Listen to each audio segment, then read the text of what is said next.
3 సార్లు గెలిచాను అని చెప్పుకునేటువంటి నందమూరి బాలకృష్ణ గారు ఎన్నాళ్ళు కనబడతారండి ఇక్కడ నియోజకవర్గంలో?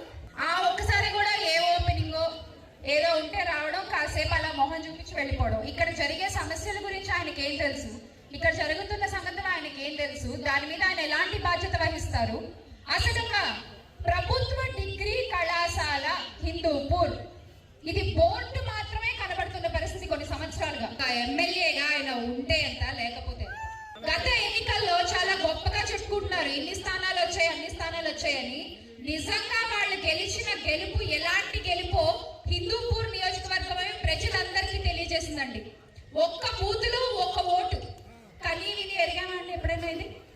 దీన్ని బట్టి అర్థమవుతోంది వాళ్ళు గెలిచిన గెలుపు ఎలాంటి గెలుపో. మీ నియోజకవర్గమే ప్రూవ్ చేసింది వాళ్ళు గెలిచిన గెలుపు ఇది అని రాష్ట్ర ప్రజలందరికీ కూడా. దాన్ని దృష్టిలో పెట్టుకుని ఇది ప్రజలిచ్చిన తీర్పు కాదు, ఈవీఎంల వల్ల గెలిచిన గెలుపు అని ప్రజలందరికీ కూడా మళ్ళీ మనం గుర్తు చేయాల్సిన పరిస్థితి. అలాగే ఇంకొక ప్రముఖ నాయకుడు ఉన్నారు, ఈయన ఎక్కడన్నా కనబడితే కొంచెం చెప్పరా మీరు నాకు?